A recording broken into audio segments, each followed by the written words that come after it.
சுவாமி ராமகிருஷ்ணானந்தரின் சிந்தனை துளிகள். ஒருவேளை பேனாவிற்கு உயிர் இருப்பதாக வைத்துக் கொள்வோம். அப்போது அது நான் நூற்றுக்கணக்கான கடிதங்களை எழுதியிருக்கிறேன் என்று கூறக்கூடும். உண்மையில் அது எதுவும் செய்ததில்லை. அதனை யார் கையில் வைத்திருக்கிறாரோ அவரே கடிதங்களை எழுதினார். அதுபோல் நமக்கு உயிரும் உணர்வும் இருப்பதால் எல்லாவற்றையும் நாம் செய்வதாக நினைக்கிறோம்.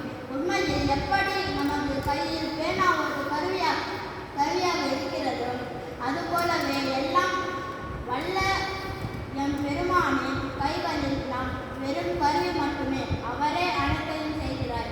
உடம்பின் தேவைகளையும் கவர்ச்சிகளையும் தடுத்து அவற்றின் பின்னால் செய்யாமல் இருப்பதற்கு மன வலிமை படைத்தவர்கள் நாளை எதிர்த்து போராடலாம், வெற்றி பெறலாம். ஆனால் அத்தகையோர் மிகச் சிலரே.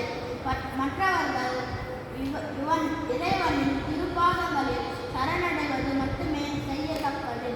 வார்த்தைகள் வெறும் பூக்கள், செயல்களை பழங்கள். ஞான வழியை விட பக்தி வழி கை கொள்ளுங்கள்.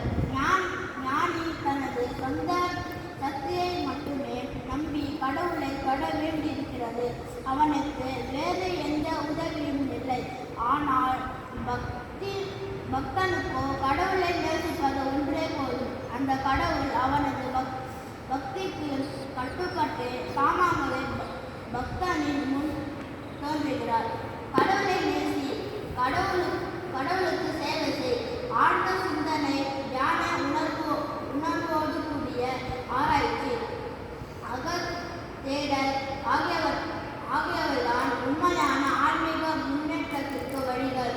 2 மரணங்களுக்கு இடைப்பட்டதான இந்த வாழ்க்கையை பெரிதுபடுத்தாதீர்கள். இந்த உடம்பில் இறைவனுக்குரியது. அவரே இதை படைத்தார்.